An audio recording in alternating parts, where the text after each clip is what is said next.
Alrighty, well, why don't we go ahead and get started? I'm sure we'll have folks kind of joining as we go through the hour. But welcome to the ACP Long COVID Interest Group. My name is Nick Franco, and I help coordinate this group along with Dr. Anita Chopra. And a couple reminders before we get started today. We do have a Google form if you are interested in getting on our mailing list, or you can email me directly at nfrank0@uw.edu. We also have all of our past recordings posted on YouTube, so I will send out a link following this meeting once I post this one to YouTube as well. And with that, I will turn it over to Dr. Chopra to introduce our great guest for today. Thank you so much, Nick. I'm Anita Chopra. I am an internist and a physician at the Long COVID Clinic at the University of Washington in Seattle. I'm so excited for today's guest because we have actually, have wanted to invite him for a long time, and he has very kindly and graciously given us time today. Dr. Mitchell Miglis is a clinical associate professor in the departments of neurology, neurological sciences, as well as psychiatry and behavioral sciences at Stanford. He is director of the Stanford Multiple System Atrophy Center of Excellence and the Stanford Parasomnia Sleep Disorder Clinic. And he's also extensively associated with the multidisciplinary Stanford Post-COVID Clinic as well. Welcome, Dr. Miglis. Thank you for giving us time today. Anita and Nick. And okay, so over the next hour, I'm going to talk about what I think is one of the more common features that we see in long COVID, which is autonomic complications. And I think something that's often, misunderstood and thought to be very complicated, where hopefully I can lay this out in a somewhat simple way so you won't feel like it's so complicated, and it's actually, fairly straightforward when you kind of pare down some of the confusion. So let's get into it here. So this is a common case. I always present this case, and this is actually a patient I saw pretty shortly after the pandemic began. So a 22-year-old woman presenting with symptoms of orthostatic intolerance. We'll discuss what that term means exactly in a minute. And her symptoms began about 2 weeks after her COVID-19 diagnosis. And by the time I saw her, she had symptoms for at least 3 months. So that's important because we'll call that chronic at that point. And she described lightheadedness, palpitations, shortness of breath, and chest pains that were really worse when she was upright and got better when she sat down and even better when she laid flat. She also had exercise intolerance, fatigue, and a somewhat common symptom that we see in this type of patient, which is described by her as intermittent surges of adrenaline sensations, feeling like fight or flight response or excessive startle response. She also developed GI symptoms of diarrhea and new onset allergic type symptoms with frequent urticaria. And she had a cardiac workup, including a echocardiogram and a 2-week ambulatory cardiac monitor, and that was all negative for arrhythmia. So on her exam was fairly normal. She was tall and thin. She was hypermobile. She had some generalized joint hypermobility. And on her orthostatics here, her blood pressure, this is how we typically do orthostatics. We'll do a supine blood pressure and heart rate, and her numbers were normal here. And then have the patient stand up and check at 1 minute and 3 minutes.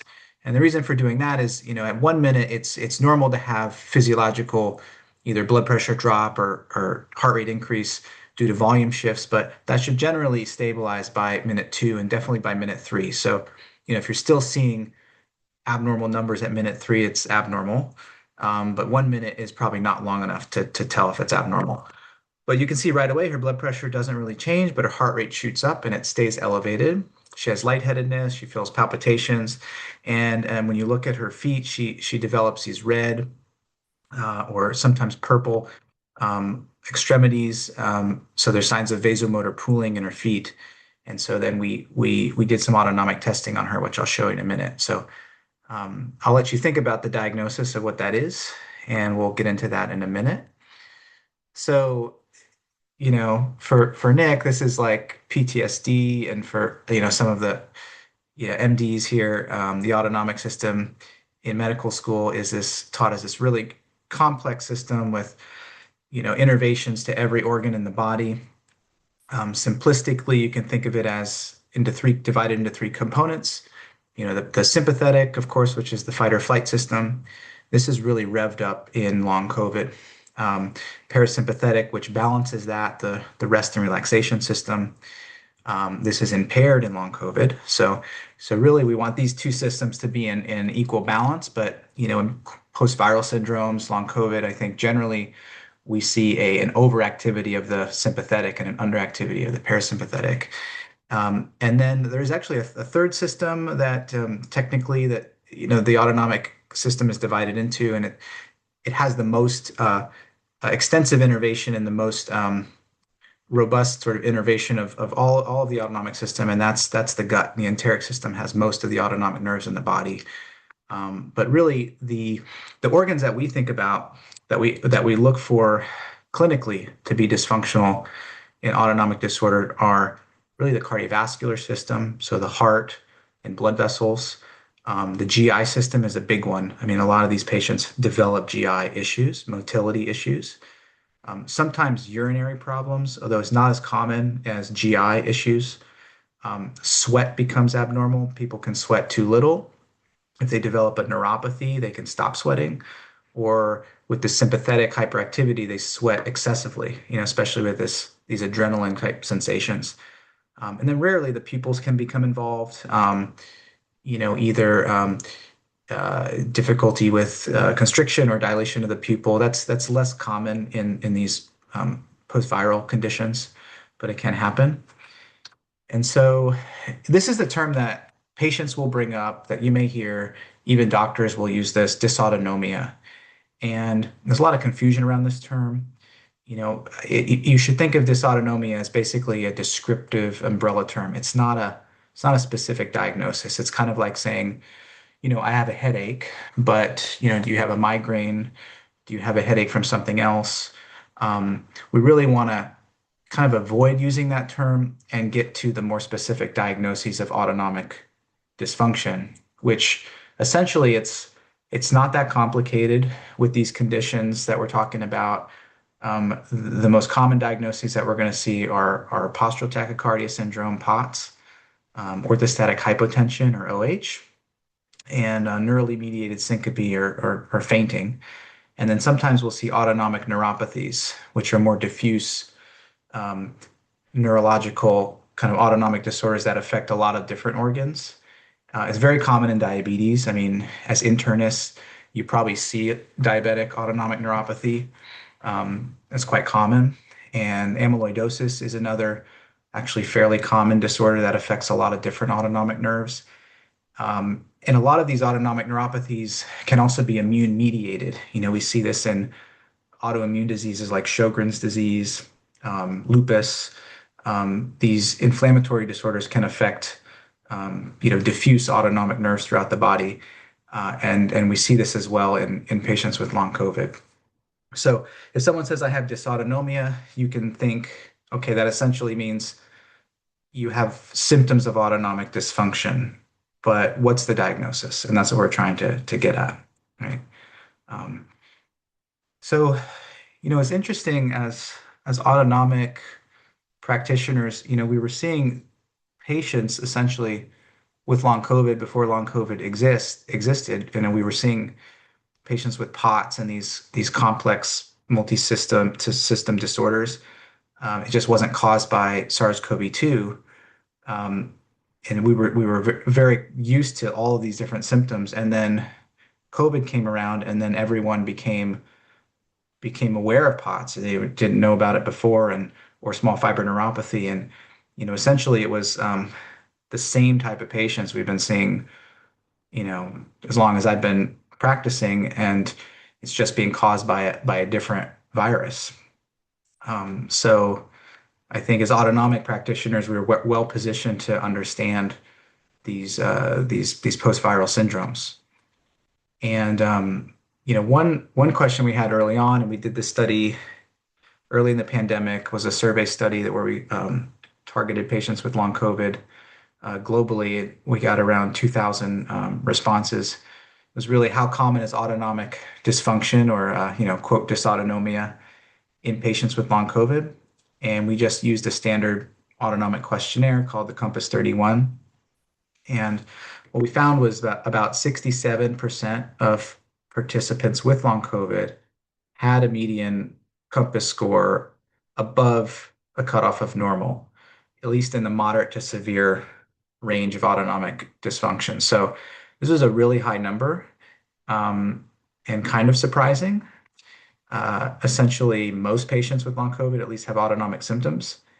And we also found no difference in patients who were hospitalized versus those who are not hospitalized. And this has kind of been borne out in many publications now that the severity of the COVID infection doesn't necessarily predict the severity of long COVID. And that seems to apply to the autonomic burden as well. So, if at some point, and this is probably higher now, with the amount of people with long COVID, even if you take a conservative estimate of the prevalence of that, at least 7 million people in the U.S. could potentially have some form of autonomic dysfunction due to their infection. So, I told you not to use the term dysautonomia.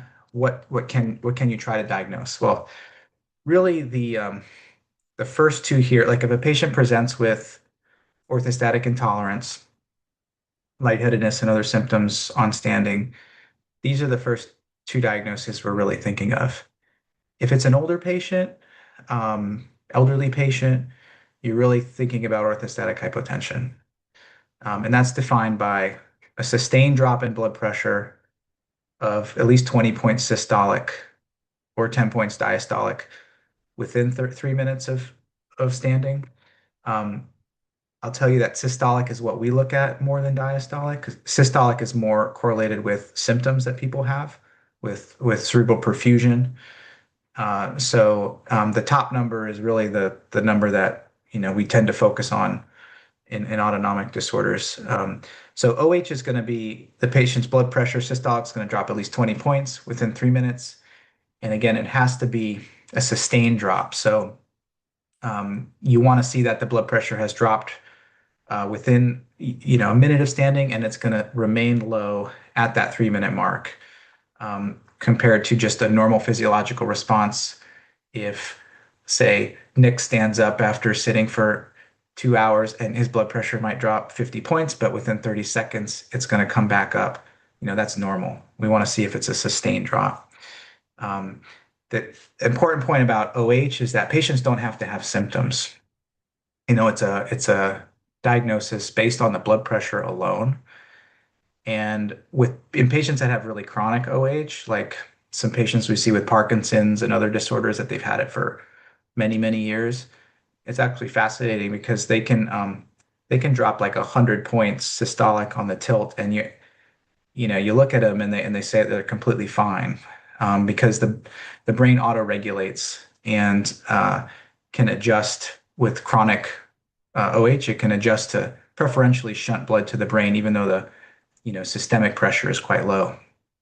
So if you say a patient with long COVID, let's say, and they're a little older, probably want to be thinking about OH. If you see a patient that's 20 years old, especially female, it's unlikely they're going to have OH. You're really thinking about POTS for that patient. And POTS, you cannot have POTS if you have OH. It's sort of like the OH trumps POTS when you're doing the measurements, because if a patient has an excessive tachycardia on orthostatics, yet their blood pressure drops, we assume that the tachycardia is compensatory. It's only increasing because the blood pressure is dropping. So there's an exclusion criteria that to diagnose POTS, you cannot have orthostatic hypotension. And you'd be surprised how many physicians miss this, even cardiologists. Like, we get referrals all the time for patients with a diagnosis of orthostatic hypotension and they really have POTS, or vice versa. So I always, tell like the residents, if there's one thing you remember from this whole talk is, you know, to diagnose POTS, you cannot have an abnormal blood pressure drop. You cannot have OH. And with POTS, unlike OH, you have to have symptoms because some younger people do increase their heart rate over 30 beats a minute, but they're not necessarily symptomatic, and that's normal. Um, when you look back at the literature, it's kind of arbitrary how they made this cutoff and decided that 30 beats a minute in adults is abnormal and 40 beats in adolescents is abnormal. So, you want to always make sure patients are symptomatic, they have orthostatic intolerance, and the cutoff for, quote, excessive tachycardia is heart rate increase of at least 30 beats. And in adolescents, under the age of 20, that cutoff, it has to be at least 40 beats. The final condition here, this is not necessarily a disorder because it can happen normally to any of us, and it probably has happened to some of us on the call or almost happened. Neurally mediated syncope is a stress response. So it's not considered a disease because all the pathways are working. But I include it here because it can become disabling for patients. About a third of patients with POTS have neurally mediated syncope, and they can have it frequently, as well as patients with OH. And so it's something that is important to ask about. It can also be a presenting symptom, especially in older patients with acute COVID infection. We saw this, that they just started fainting more with the acute infection, and that may have been just because of the acute illness and everything that goes along with it. But there's also theories that there are ACE2 receptors in the reflex center in the brainstem. So there's some thoughts that the virus itself could cause dysfunction of the baroreflex, the blood pressure integration at a sort of neurological level. So the term orthostatic intolerance, like we use that generally, essentially means any symptom worse when someone's standing or when they're upright, gets better when they sit down or lay down. And the common ones are lightheadedness and dizziness, and of course, like visual blurring or blackouts. But other ones you can ask about are fatigue, because like almost every patient with long COVID has fatigue.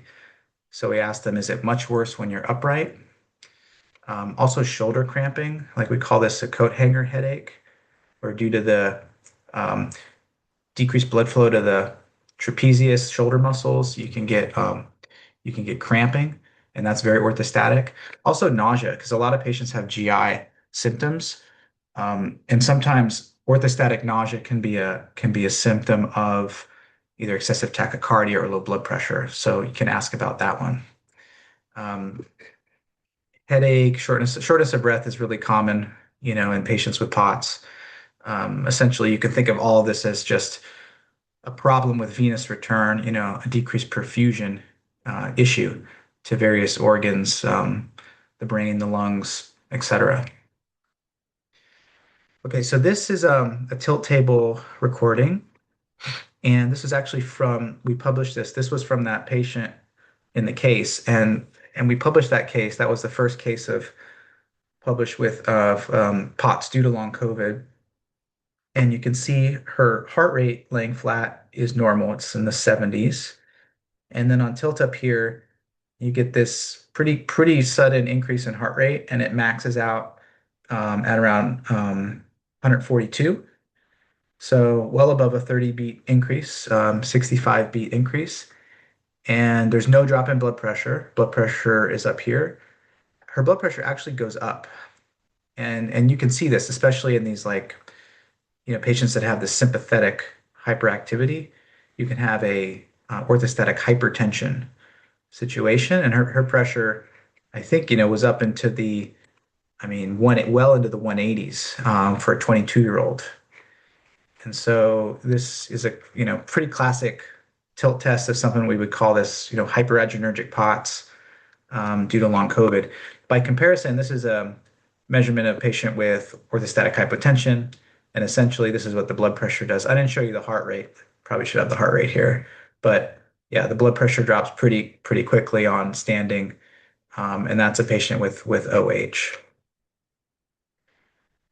I include this here because, a lot of people ask, do you need to refer these patients for tilts? You really don't.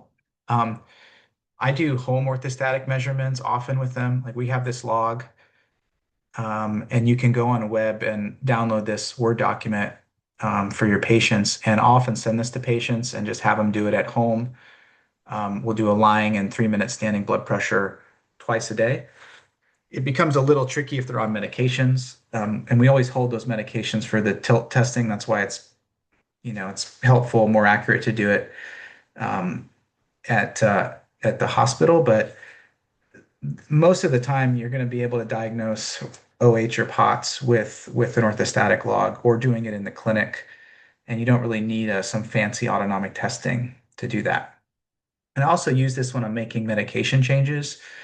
Um, putting someone on a beta blocker or other medications we'll talk about, and I want to track their response because it's really challenging with all these symptoms patients have to really kind of tease out, what's related to their blood pressure, their heart rate. So doing it this way and they log their symptoms at least gives you some sense of, some objective measures that you can follow. So it gets pretty overwhelming. Generally with long COVID, I think people here are at least interested in this condition and treating patients. So you're probably used to it by now, but it can be pretty overwhelming for other, physicians who aren't. And these are the symptoms really common in POTS. I mean, we saw these symptoms before the pandemic. And if you look at them, they're like, the same symptoms patients are having with long COVID. So it's very interesting. And I mean, a couple of them I'll point out. I mean, fatigue, that's usually, even in POTS patients, that's usually the most disabling. It's not the orthostatic symptoms, just typically the fatigue, brain fog, tons of GI symptoms. Pain is really common, and we'll get into that. A lot of patients are diagnosed with fibromyalgia, and they may have been diagnosed with that before their COVID. And whenever I see the word fibromyalgia, I'm always thinking, does this patient actually have a small fiber neuropathy? Because there have been more recent publications now and doing things like skin biopsy in patients with fibromyalgia, and a high percentage of them actually have a small fiber neuropathy, and that's the cause of the pain, not this sort of wastebasket diagnosis that we call fibromyalgia. And I'll get into how we would diagnose small fiber neuropathy. And then a lot of them are hypermobile. I think, this, I wouldn't say I think, I think we know that hypermobility is a risk factor for autonomic dysfunction in long COVID. We've published that as well. We assessed in patients who develop POTS, um, what was the percentage of those who also had generalized joint hypermobility compared to those who didn't have POTS from long COVID. And we found there's about a twofold increased risk of developing POTS with long COVID if you're hypermobile compared to if you're not hypermobile. Um, and we know all about the psychiatric comorbidities. The thing to point out is some of these hyperadrenergic, like sympathetic surge symptoms, can really mimic panic attacks, and especially in young women, that's a really common diagnosis that they'll get. This will be called anxiety and panic attack, when in fact, I mean, it could be hyperadrenergic sympathetic surges due to their autonomic dysfunction. So really, like, the million-dollar question is, how common is POTS in long COVID? And there's not, unfortunately, and I don't think Recover is going to answer this question because they really didn't do the assessments properly, but there's not been any sort of population-based assessment of orthostatic measurements in patients with long COVID. And most of the patients that we're seeing, of course, they're referred because they have symptoms. So most of the publications have this referral bias. But despite that, there's now been at least a handful of large studies in different countries that suggest a rate of around 30%. Around 30% of those with long COVID meet criteria for POTS. So people have different opinions on this. My opinion is that is probably the right number. It's it's higher than 10%, um, but I don't think it's higher than 30%. So that's sort of the number that we're at right now, around 30%. Um, and I thought this was interesting. This is not published, but was sent to me by a colleague. These are the rates of POTS diagnosis in the Kaiser Permanente system in Northern California. And this is fascinating. I mean, in 2019, we have 129, and then we have this dip in 2020 because people weren't going into their doctors. And then in 2021, let's see, yeah, around 2021, I mean, you can see how it shoots up here, like at least three times the number of diagnoses, and it just keeps climbing. So I will say we got a lot busier in the autonomic clinic after COVID with a huge increase rates of POTS diagnosis.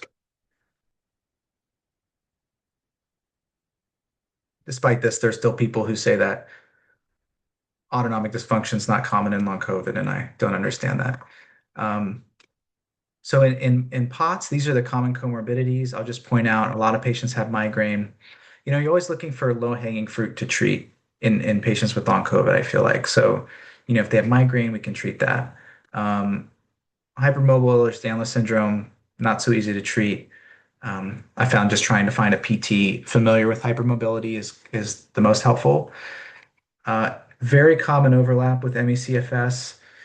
I think from my reading, ME/CFS is about, maybe 50% of patients with long COVID, so it's quite high. And in POTS, it's probably somewhere between 20 to 50% of patients with POTS meet criteria for ME/CFS. So there's a very high overlap there. And there's a lot of autoimmune comorbidity in these patients. The most common disorder is Sjogren's disease. And so we're always looking for that. But a lot of them have, family history or other comorbid autoimmune disease before they had their infection. And as we know, I mean, immune dysregulation is probably driving a lot of symptoms. So, what causes POTS? Even pre-pandemic, we knew that around 40% of patients noted a viral or other infectious trigger to their POTS. The other common triggers can be concussion, um, interesting like surgical procedures, major medical procedures, pregnancy, and vaccination, including COVID vaccination. And this is, unfortunately something that we, feel like we haven't discussed in a, rigorous way. It always has to be political. The chance of getting POTS from the virus is much higher than from the COVID vaccination. It's about 6 times higher. However, there is a risk of POTS with vaccination, COVID. We also see it common, or not commonly, but the more common vaccine would be HPV, Gardasil vaccination, and other vaccines. So really, there's a lot of things to suggest immune dysregulation as a trigger for these patients. So in talking about mechanisms of POTS, a lot of this is sort of the blind man and the elephant, and which with research studies, there's always, kind of a narrow focus on that one mechanism. And the point is there's probably multiple mechanisms at play, just like in long COVID, and not one single thing. Um, but these are the proposed mechanisms, at least in POTS generally, and this doesn't apply specifically to COVID. The things I'll point out that are common: all patients have low blood volume. Almost all of them have hypovolemia, no matter how much water, fluid, and salt that they take in. They're all hypovolemic. Almost all of them are deconditioned. There's a lot of patients with mast cell activation syndrome or type symptoms, and we can get into that. A lot of patients have symptoms of this excessive sympathetic activation. There have been handful of papers in the past that have noted high levels of autoantibodies in POTS, specifically targeting adrenergic and muscarinic autonomic receptors. However, there has not been a definitive study that has shown that they are causative. But there are many studies that show high rates of these autoantibodies in POTS. And then this is, I think, relevant to long COVID specifically. We see small fiber neuropathy in a good percentage of patients with POTS, at least a third of them. And it's more common in immune-mediated causes, specifically post-viral causes. Um, the small nerve fibers are unmyelinated, so they could be very susceptible to inflammation and inflammatory damage. And the small fibers line the blood vessels in the lower extremity. So patients with small fiber neuropathy can develop blood pooling, which essentially causes decreased venous return, potentially leading to POTS. And then on top of that, we have the hypermobility issue with potential, connective tissue laxity in those vessels. That's also leading to venous pooling and decreased venous return. So yeah, it's probably, multiple mechanisms here, and it's not one single one you can point to. It's like that's the cause of POTS. Um, I'll show you a few studies getting into the detail of those mechanisms. This is one looking at blood volume, and just to point out that in the top left here, compared to controls, patients with POTS have like a 10% plus volume deficit, and this is despite the fact that they're consuming 3 liters of fluid and like 10 grams of salt daily. Another interesting thing is, they've shown that patients with POTS have this quote, what they call a aldosterone paradox, that despite the fact that they have this low blood volume, they have low renin and low aldosterone, where you would expect the opposite. In someone that is volume depleted, the renin and aldosterone should be increased to absorb more volume. But patients with POTS either have normal renin or angiotensin 2 and low aldosterone or low aldosterone. So and no one's really explained why this is. There have been autoantibodies that have been kind of reported that do target angiotensin receptors, but no one's shown that those are directly causative of this sort of volume paradox. The other piece of this is the mast cells, and we see this commonly in long COVID, that patients develop these new allergies. GI symptoms can also be mast cell mediated. These mast cells line the gut and are very prone to getting angry when there's inflammation in the gut. And so what can happen is, when the mast cells release histamine, that causes flushing and vasodilation. Then in turn, that vasodilation triggers increase in sympathetic activity, which can cause tachycardia, and it releases inflammatory peptides and cytokines, which can further activate the mast cells and cause this vicious cycle. So, mast cell symptoms are also, I think, fairly amenable to treatment with really low risk antihistamines. So that's also low-hanging fruit. I always ask about in patients that we can treat. Busy slide. This is just to point out there are these receptors out there, these autoantibodies that are reported in POTS. There's a lot of debate on whether they're causative or just a bystander effect of immune dysregulation, but those have been reported. You will hear this story that POTS patients have family members. Of course, joint hypermobility might be the through line here sometimes. But we have not isolated a single gene that's causative of POTS.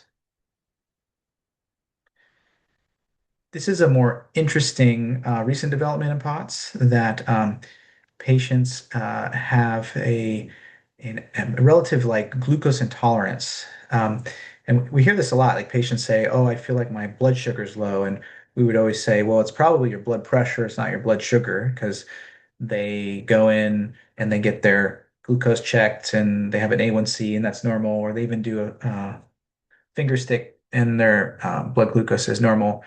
Um, but there's studies showing that patients have um, abnormalities in the release of things like this glucose-dependent insulinotropic peptide, GIP, or glucagon-like peptide, which are released after glucose intake and have vasodilatory properties. And patients with POTS have reduced insulin sensitivity during glucose tolerance tests compared to controls. So there might be something to this that potentially due to the increased like sympathetic hyperactivity that's causing some kind of relative dysfunction of the insulin release and glucose absorption. So this is all pretty new stuff. Of course, deconditioning is really common. Every patient has it. And sorry, my kid just got home, so apologize for the background noise. But as I think everyone on this call would probably agree, I mean, deconditioning doesn't explain all of the symptoms of these disorders. And there have been studies that have exercise studies in POTS. And first of all, like a third of patients can't do the exercise because they have PEM. And then the exercise does lead to certain improvement in physiological parameters, but it doesn't always lead to improvement in symptoms. So we always recommend exercise. That's the end goal. But I always want to try and stabilize at least some of the other symptoms, like the cardiovascular issues, and then gently push the exercise. And I think once patients are able to exercise, and they really do turn that corner, and that's when they start improving. And that's what we want, but we, of course, don't want to push it right away. So it's really interesting that, why do more women have this disorder? Why do more women have long COVID? And at least in POTS, there is a strong gender physiology that if you can look on the graphs here, these are orthostatic stand tests in astronauts after returning to Earth after prolonged spaceflight. And you can see the drop in mean arterial pressure for male astronauts here and for female astronauts here.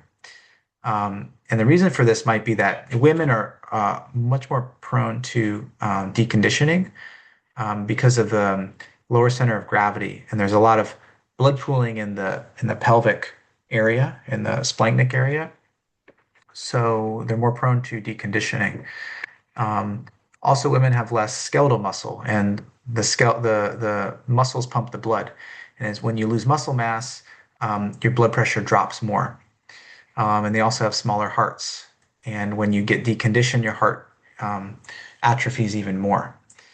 And then you add on top of that the sex hormone component, which really has not been understood, the role of estrogen in these disorders, which may have a pro-inflammatory effect. And we hear this all the time. You probably do as well, that all my symptoms are worse during my menstrual cycle. And so, I mean, this is all to say that there are gender physiology components to these disorders. So, when we have all these subcategories of POTS, quote unquote, the reality is that there's multiple mechanisms. They're overlapping. Just like in long COVID, there's multiple things going on. So this is just to point out the COVID vaccine story, and we do see patients with this, essentially treat them the same as patients with long COVID. There's not really a different treatment right now for post-COVID vaccine syndrome and long COVID, at least in my experience. Okay, so just getting towards the end here, one other condition I want to point out was small fiber neuropathy. Something to be aware of, when patients have all these weird pains and sensory issues. Challenging to diagnose because the EMG will miss this, because the EMG only looks at the large nerves.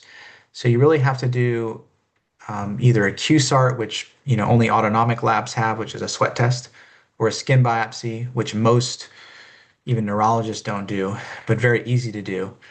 So we do the skin biopsy frequently, and essentially they can stain the skin and look at the nerve fiber density And if that's reduced, it suggests small fiber neuropathy.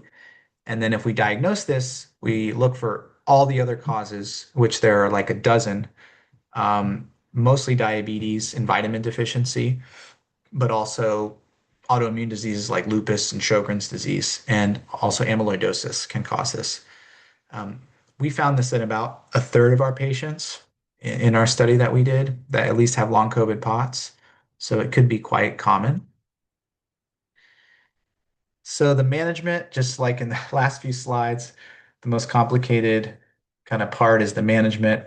Um, Essentially, with all disorders of orthostatic intolerance, we want to increase that volume, increase the blood volume, right? So um, we're the only doctors that are recommending high salt to patients, but especially patients with POTS, they might need, most of them need at least 10 grams of salt.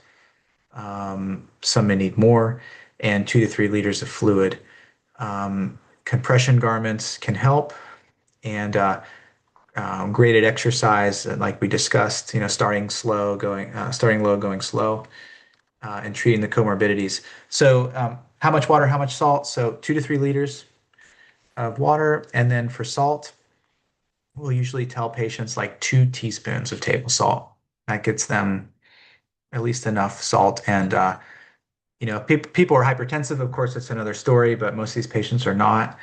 And at least I follow their blood pressure with that log when we do this, so we make sure we're not causing hypertension. But you really want to increase that volume. Um, when I first started practice, I never used IV fluids, and now I use them frequently. Uh, Definitely do not want to get in a situation where patients are relying on IV fluids, but there is something to IV fluid that even if a patient is able to take 3 liters of water PO, they feel much better with IV. So there's something more than just the volume amount. I think that we don't quite understand with IV fluid. And so I usually use this in really severely debilitated patients, no more than once a week, 1 liter normal saline, and ideally having it for flares, infections, and things like that, and only as a rescue. But we have many patients that go into infusion clinics and might get a liter of saline here and there. And in compression garments, essentially the higher up you go, the better. I don't use prescription grade. They're just too uncomfortable and they don't do much more than I think over the counter. So I'll just start with knee-high athletic socks, and if patients can tolerate it, they can wear kind of waist-high tights. Exercise, there's something called the Modified Levine Protocol. There's a website here.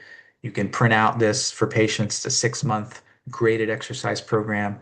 And this is generally what we recommend is first focus on seated or recumbent exercise as tolerated, like a recumbent bike or rowing machine.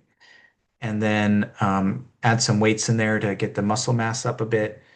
And then only when they're able to tolerate do we go to the upright exercises. And the point is that you don't want to cause crashes.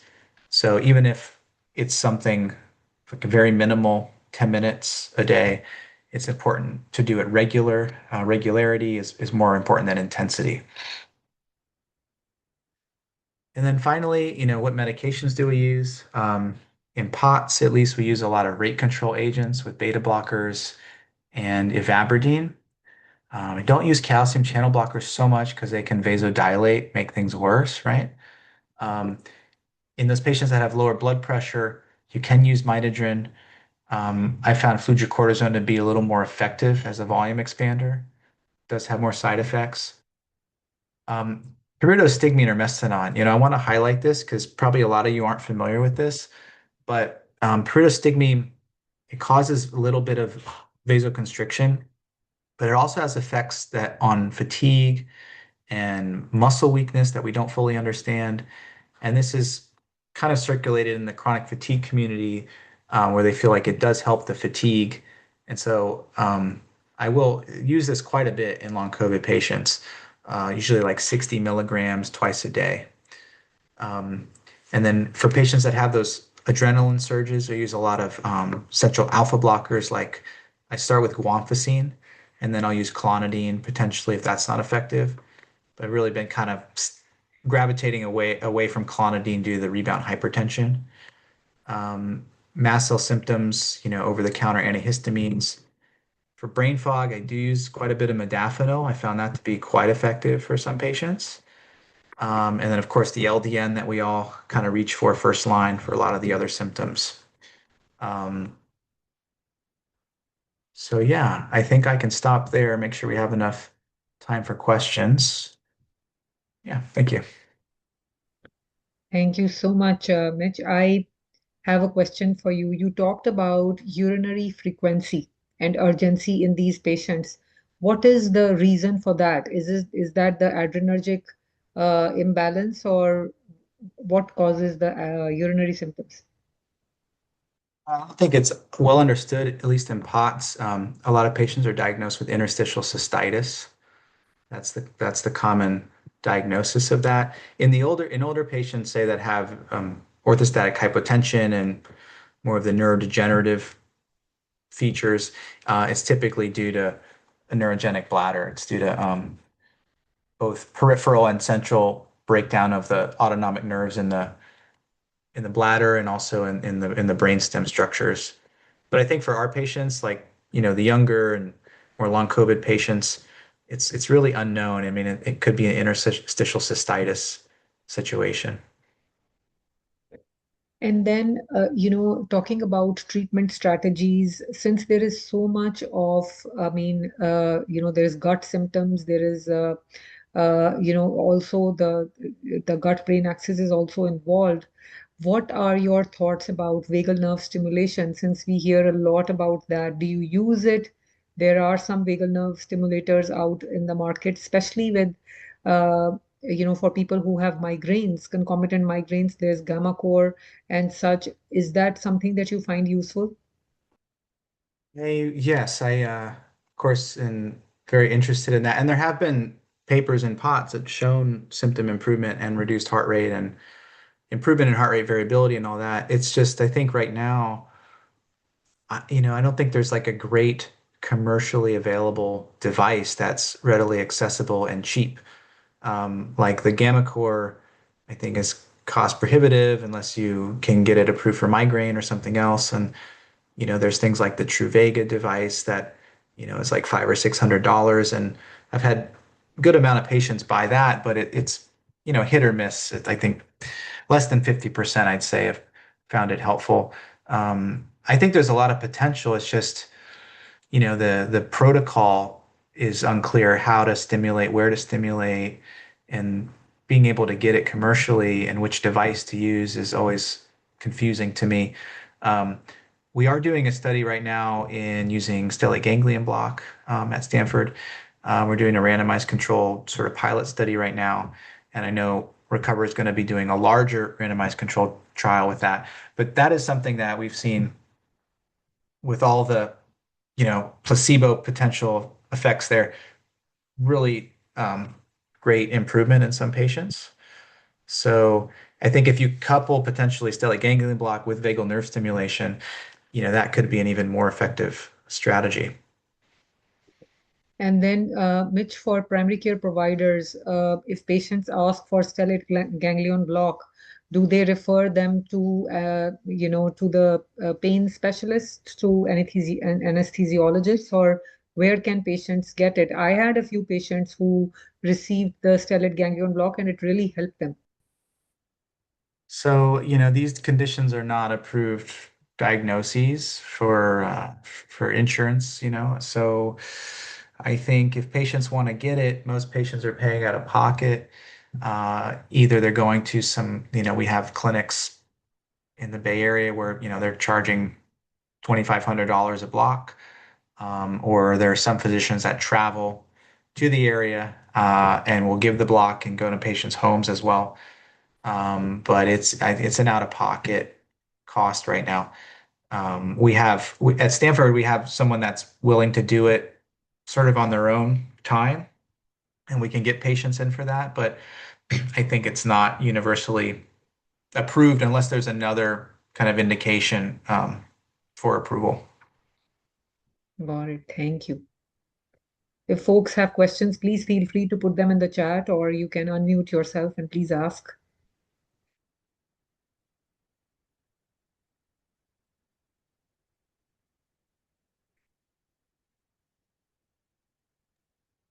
Not, then I think this has been a fantastic presentation. Thank you so much, Mitch. I actually learned a lot about just the distinction between orthostatic hypotension, POTS, and how to sort of avoid mislabeling these patients.